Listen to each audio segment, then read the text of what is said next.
In this video, we're going to talk about silencing your kit, which is an important part of noise discipline, something that matters a lot with small unit tactics, whether you're moving in rural or urban terrain. And if you ever spent time patrolling, particularly at night, you'll know that noises carry distinct properties with them, and it's really clear when you hear a human noise versus something in nature. Things like a branch breaking in the night will definitely draw your attention, but you don't know if it's an animal or a person. But something like metal clanking or an engine carry a distinctly human tone to them that we cue in on. And silencing your kit is really important. And these are something that's kind of small details sometimes, but something that I think professional users should take into consideration. And a lot of times I've found that guys who really take noise discipline and these little details into consideration are really the most professional ones, and the ones that I've certainly looked up to and learned from. So there's some really easy things you can do, first of all, which is just be aware of the noise that you're making. A really common thing you'll see is guys will have mags on the front of their placard here, whether on a plate carrier or on a chest rig, and they'll bang the upper of their rifle into it. That's something that, maybe you can use a flap over method closure-wise that will help stop that, but really that's just an awareness thing and making sure you're carrying your weapon in a way that's not going to make noise. But there's a bunch of other stuff that you can do, and we're going to talk about a few of those things today. So the first one is, I would recommend that anything that you need to access surreptitiously or quietly do not put it inside of a Velcro closure pouch. So here, I've got a Spiritus JSTA, great pouch, but this noise is very distinct at night. And sure, you can work your fingers back and forth really slowly to try to open Velcro or hook loop, whatever you want to call it, but it's loud. Something like a zipper, open slowly, is much, much quieter. Side release buckles are another thing where if you open them by pinching it together and slowly sliding the buckle out, you can do it pretty quietly. And then you have other closure methods, such as these sort of hook types that are quiet, minus that little bit of Velcro you heard there. So the way I like to set up my kit is I use bungee retention like this for anything that I need to access that I want to make sure it's positively retained, but it'll stay quiet for me. And then other items I'll put behind zippers. And then I do use Velcro on some of these pouches, but I make sure these are items that either I would use on an objective type scenario where noise discipline is not so much of an issue, or there's just really not critical items in here. So let's talk about zippers for a second. You turn this around, I've got a Spiritus back panel here, and their back panel comes with zipper pulls on this GP pouch using positive locking cord. But interestingly enough, the zipper pulls on the top here of this panel and also on the sides come with metal tabs. And something that I like to do is pretty much every week I'll go on a kit walk or run where I'll throw my kit on, maybe a ruck on top of it, and I'll just go for 45 minutes to 90 minutes and use it as part of my low intensity cardio for the week. But it's also a way to feel out my gear, see how it feels, and then also see how much noise it makes. And the first thing I noticed when I put this back panel on is that these top two zipper pulls clank together incessantly, and it made a really distinct noise. So I changed them out using our zipper silencers. There'll be a link below with some details on those, but it's just positive locking cord. So now these zipper pulls are actually more accessible and easier to use, but they don't make any noise banging into each other. So zipper pulls are something that's really easy to swap out.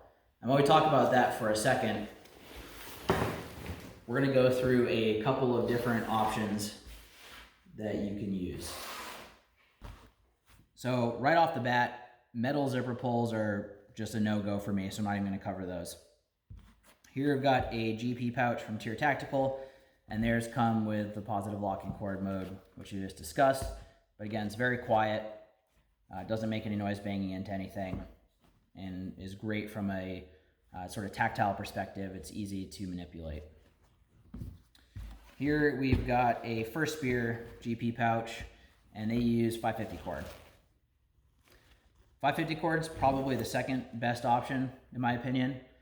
The reason that I prefer the positive locking cord is the tactile feel it gives you.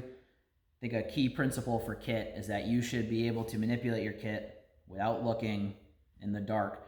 And I just find that the sort of grip that positive locking cord gives you just makes it a little bit easier than 550. You'll also see with 550 a lot of times, these are not, First Spirit doesn't do this, but a lot of companies will, where they'll actually gut the 550 to make the pull lay flat. Problem with that is it can get bound up in zippers, and it's not something I'd recommend. Another option, I think this is a Blue Force gear, but you can use shock cord. I actually hate this. So I find when you need to go and access that you end up having to put an inordinate amount of force into the zipper, and then when it does actually catch, you end up opening really quickly. So I would not recommend shock cord. I would recommend, and yes, we sell zipper silencers, but I would recommend using our zipper silencers or positive locking cord if you've got access to that separately. And if not, and if you want to go the cheapest route, use 550. But again, I think the little details of making sure you can use and manipulate your kit easily at night without looking, it makes it worth it. Spend the extra 25 cents or whatever it is for that positive locking cord. All right, so another thing on this back panel in particular that makes noise, but I've seen this before, are buttons. So you've got this adjustable flap here. You've got a couple of different buttons to adjust how wide open this pouch is. And these make noise. Same thing, found this on one of those weekly kit walk runs I talk about. So an easy solution, take a Ranger band, same thing that we use on our chem keepers, and whatever you need to silence, just take that Ranger band and wrap it over. In this case, I didn't want to tape this because I did want the ability to adjust if needed, but this effectively silences that piece of kit. Very low cost, easy way to do things. Another thing to consider is how your kit moves around. So here I've got an Invisio push to talk, and this was wobbling all over the place, especially with wires in it, to the point that it was causing issues. And when this is worn, you got some more tension here. But all I did is I took one of our headlamp retainers, which is really just a MOLLE retainer, ran it over the back through the push to talk retaining loop, and then ran it around my push to talk so that when I've got this all set up, it basically stops it from wiggling too much. Just another little detail. Something else that's a useful tool, this is this Gear Aid tape, and it's basically a tape that's fairly low adhesive, but it actually sticks well to itself, and you can use this to wrap things that are making noise or clinking. So I don't do this here because I use one of these Helo lanyard hangers that we made. This is elastic to basically stop, but you'll see a lot of guys, they'll hang their Helo lanyards off of a carabiner, and you could do something as simply as just wrapping your lanyard, the metal portions, with this tape, which with metal on metal contact, it'll silence it. So it's a really useful tool. Probably the most common place I see you guys use this for silencing is around clash hooks or QD mounts on weapon slings. But a great way, again, low cost. I think you can get the stuff on Amazon for like 15 bucks a roll. I'm sure there's some other guys that sell it out there, but it's a really easy thing. While we're going through belt setup, we'll do a video on full belt setup at some point. But another thing that you'll notice here is I've got my so-called Happy Mag set horizontally. And I used to run it vertically, like most guys do, and of course this is not rare. You're seeing more and more guys run them this way. But I actually made this switch because when I switched over to the Axle Equinox Cummerbund, which is great, so this is a rigid structural Cummerbund. It's phenomenal. It adds a lot of support for my radio pouch, and especially when I'm running 2 radios, I just find it's a great Cummerbund. But it's very, very hard. And before using either an elastic one or one of the 3 strands from Spiritus or some of the other guys out there, never really had an issue with that heavy mag sort of hitting into the side. But again, something I noticed while testing kit was that that vertical mag would basically hit off the bottom as I'd walk or run, making, again, a really distinct noise. So this is why it's so important to actually test and wear your kit and see how it performs. So based on that, I made the switch over to this horizontal mounted mag.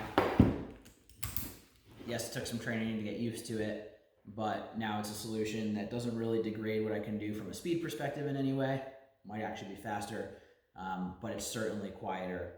And again, it's just a little detail, but those little details add up and matter. So the big message is that you need to get out and test your kit. I, again, advocate for just every week, or at least every time you change something on your kit, throw your kit on and go for a walk with it, go for a run with it. If you're in an area where you can, take a rifle with you. If not, at least walk around your yard or your house and see how much noise you make. And this really extends to all of your gear. Some of the most common things that I've heard or sort of noticed over the years patrolling are, like we've already talked about, weapons banging into stuff. Again, that's a discipline thing. But water sloshing, paint frames on packs squeaking or clicking, that's a really common one.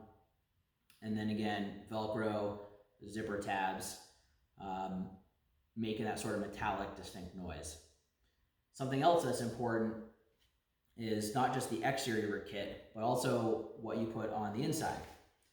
So I'm gonna go ahead and show you just on the inside of this fanny pack dangler combo, a couple little things that you can do to make it quieter. In this pouch, got a few different items. And if I open this up as much as I can, what you can see is that there's basically this elastic retention in here. So I've got a multi-tool, fairly heavy metallic object, and I'll keep it back behind this elastic retention. Same thing, got a headlamp in here. Basically have it secured down, and I'll take something like a buckle like this, which can clank off of things, and feed it back behind an elastic retention. On this side, got a couple inserts for pens and pencils, stop them from clanking around, also makes them easier to find. And then on the inside, I've got a couple of Chemlite bundles. Now, I talked about this in our Chemlite Keeper video, which again, I'll link below if you want to watch that. But when I'm preparing chems, I prepare them in bundles using our Chemlite Keepers. And it might be just bundles of 2 like this, it might be bundles of 5, whatever it may be. But something you'll see in pictures a lot, and I think guys think it looks cool or something, but you'll see a bunch of Chemlites just kind of all splayed out like this. And that makes a ton of noise. So what I do is I take my Chemlite bundles, I prep them with the Ranger bands or the EPDM bands that come with our chem kits so that they don't bang into each other. If I'm gonna take multiple bundles and use them at once on infill and I have them out, I'll actually take bundles and I'll band them together, stop them clanking into each other.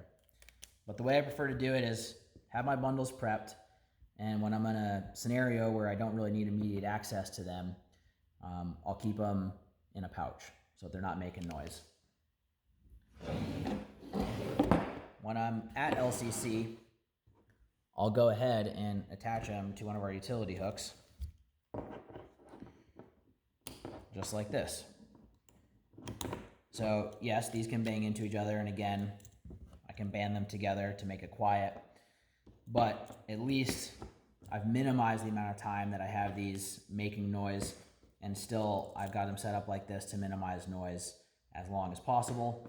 When I need to access one, it's as simple as rolling the band down and tearing away. Figure out what works for you, test your kit, train in your kit, walk around in your kit. It's really the only way to figure out the systems that work for you, but think through these little details. I would basically say that when you're walking, the only noise that you should be making is the noise of your feet hitting the ground. If your kit is making any other noise, if your clothing's making noise, you need to think about ways to mitigate that. Ideally stop it, but at a bare minimum, mitigate that amount of noise to reduce your overall signature. So I hope that video is helpful for you. Of course, there's lots of other ways to silence your kit. I'm sure there's many other things that we could cover. If you've got ideas or things that you've seen work for you, leave a comment down below. If you've got questions about anything in this video, of course, leave a comment and we'll do our best to answer. But I hope this is helpful and gives you some things to think about in terms of silencing your kit.